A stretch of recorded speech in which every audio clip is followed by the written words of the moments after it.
नमस्कार. न्यूज डंकामध्ये मी महेश विचारे आपल्या सगळ्यांचं मनपूर्वक स्वागत करतो.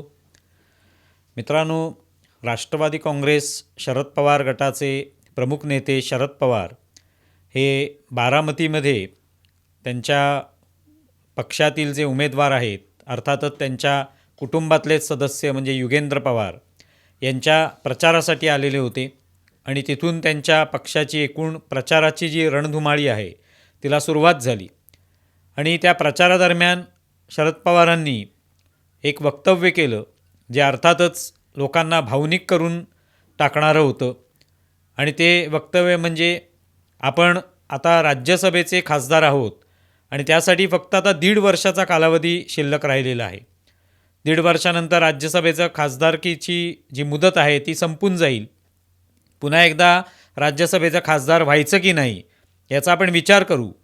पण लोकसभेची निवडणूक तरी आपण लढवणार नाही आणि याचा निर्णय आपण यापूर्वीच घेतलेला आहे. आणि आता निवडणुका लढवायच्या तरी किती? आत्तापर्यंत अनेक निवडणुका लढवल्या, एकदाही लोकांनी आपल्याला पाडलेलं नाही, लोकांनी घरी बसवलेलं नाही. त्यामुळे आता किती निवडणुका लढवायच्या यापुढे तरी?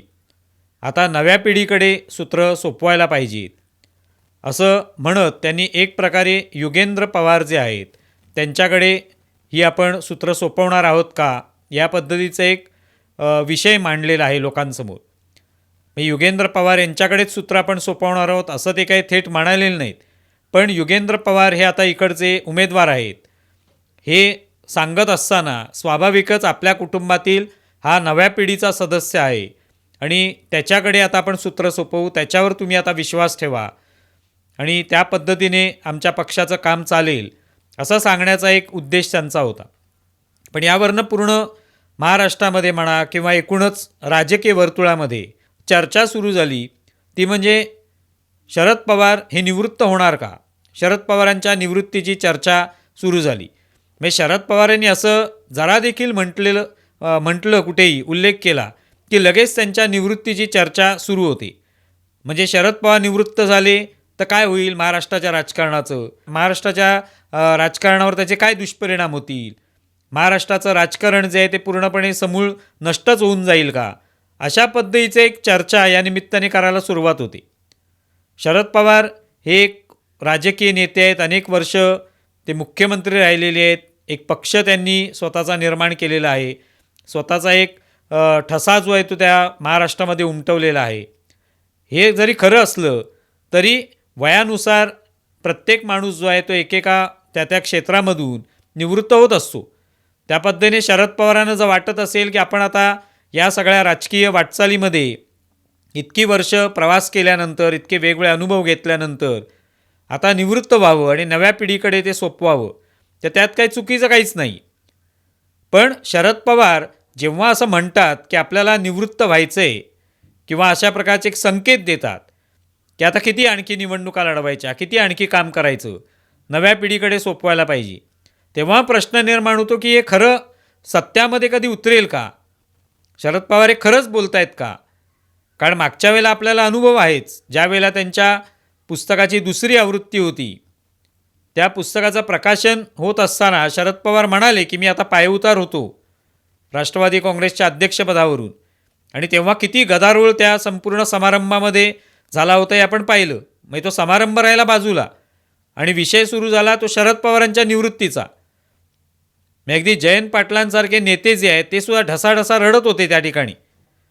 तिकडे अजित पवार मात्र त्यांना जे काय निर्णय घ्यायचा तो घेऊ द्या आणि जे कोण त्याविषयी बोलायला उत्सुक होते राष्ट्रवादी काँग्रेसमधले नेते की शरद पवारांनी राजीनामा देऊ नये, पायउतार होऊ नये यासाठी बोलायला इच्छुक होते. त्यांना थांबवण्याचा प्रयत्न अजित पवार करत होते जेणेकरून शरद पवार आपल्या निर्णयावर ठाम राहावेत. पण अर्थातच 2-3 दिवसांनी हे सगळं नाट्य रंगलं आणि त्यानंतर शरद पवारांनी माघार घेतली आणि पुन्हा एकदा त्या पक्षाच्या अध्यक्षपदावर कायम राहिले. आणि त्यानंतर आपण पाहतोय की अजित पवार जे ते वेगळे झाले, कारण त्यांना लक्षात आलं की शरद पवार काय निवृत्त होण्याच्या विचारात नाही आहेत, तो मार्ग काय त्यांनी पत्करलेला नाही आहे. त्यामुळे अजित पवारांनीच आपल्या संपूर्ण आमदारांचं बाजू लावण्याचा निर्णय घेतला आणि पक्षाचं चिन्हही मिळवलं, नाव मिळवलं आणि ते भाजपसोबत सत्तेमध्ये सहभागी झाले. त्यामुळे शरद पवार भलेही म्हणत असतील, हे सगळं भावनिक आव्हान ते करत असतील, तरी ते कितपत खरं असेल हे माहिती नाही. अर्थात शरद पवारांचं वय झालेलं आहे आज, आणि तरी देखील ते विविध ठिकाणी दौरे करत असतात, वेगवेगळे निर्णय घेत असतात. आत्ता हे सगळं विधानसभा निवडणुकीची तयारी सुरू आहे, त्याच्यात सुद्धा शरद पवार जे आहेत ते विविध लोकांना भेटत होते, त्यांना आपल्या पक्षामध्ये घेत होते. त्यामुळे ते तशा अर्थाने ते निवृत्त होतील याची काही शक्यता नाही आहे.